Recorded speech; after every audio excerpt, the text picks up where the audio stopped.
Good evening. My name is Enis Sipahi. I was born in Kosovo, a small country in Europe. 6 years ago, I moved to Turkey, the country where my ancestry is from.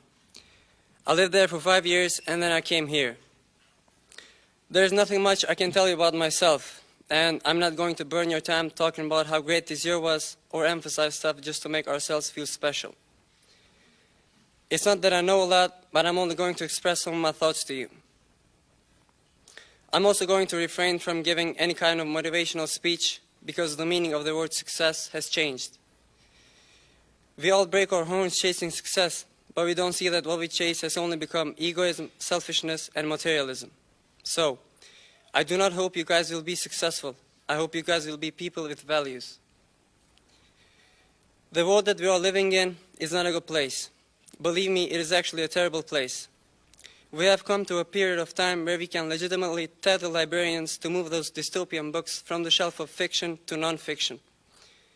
Just like we were warned, we have come to a period of time where we see man-made horrors beyond our comprehension. This world needs to change, and we are the ones who are going to change it. One of our more significant problems is money. I'm tired of hearing them say, if you are smart, you will get rich. This is foolish.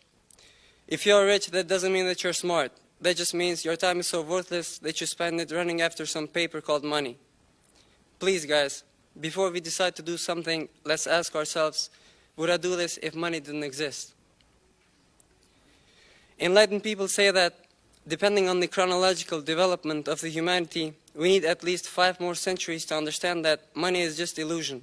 It is not something that we are supposed to accumulate. It is something that we are meant to share. Well, if that's the indication, then we need to reshape our perception and do something differently, because we do not have that much time. Can you even imagine what would happen if we could just understand this thing? If we could devote ourselves to values which are eternal instead of fooling ourselves with worthless and temporary stuff. If we could do this, there would be no more pharmacists who kill people. There would be pharmacists who heal people. There would be no more entrepreneurs who deceive people. There will be entrepreneurs who try to help us. There will be no more businessmen who enslave people. There will be true philanthropists. There will be no more puppet politicians. There will be true leaders who genuinely seek how to serve humanity. There will be helpful, empathetic, generous, and diligent people out there.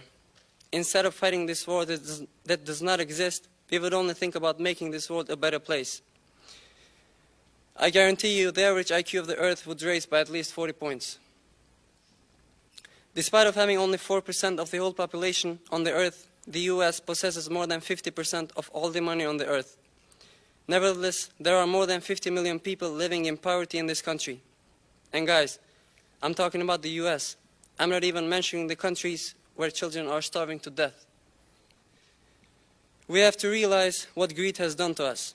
We have to understand that we own only what we give. If everyone gave this much of their wealth, every single human being on this earth would live on prosperity. Let's not be slaves to the raving people who are playing Monopoly. Let's understand what's going on.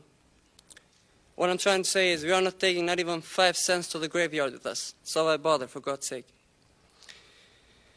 If you think that the world is not that bad, I'm sorry, but you definitely lack awareness. The earth is pouring blood. There are sick, maniacal, cruel people out there who feed themselves with blood.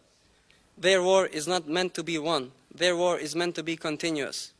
They are not the ones that they show on the news. They wear suits. There is literally a war going on in front of our eyes. Why are we ignoring this? Why do we act like everything is okay? What is wrong with us? It is grievous to see how we follow sports religiously, but ignore how the mournings of the oppressed have filled the skies.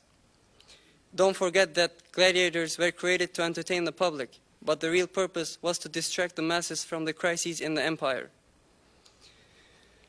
There are innocent people, there are children, there are babies dying every day. I'm going to repeat this. There are babies dying. Now, of course, none of us wants this, but the question is, how many of us are doing something about it? Don't tell me this is not your job. If you really try to see what's going on, you will understand that this is no one's but our job to do. We, the youth, we have a tremendous role and an immense impact on this earth. we are the ones shaping the future. Our generation needs to do something extraordinary. The current education system is pathetic. So, no matter what you do, no matter where you get that diploma from, never isolate your education with anything. I'm also tired of hearing them say, come on, think outside the box. We do not have to think outside the box. We just have to realize that there is no box at all. I assure you, this system will change very soon.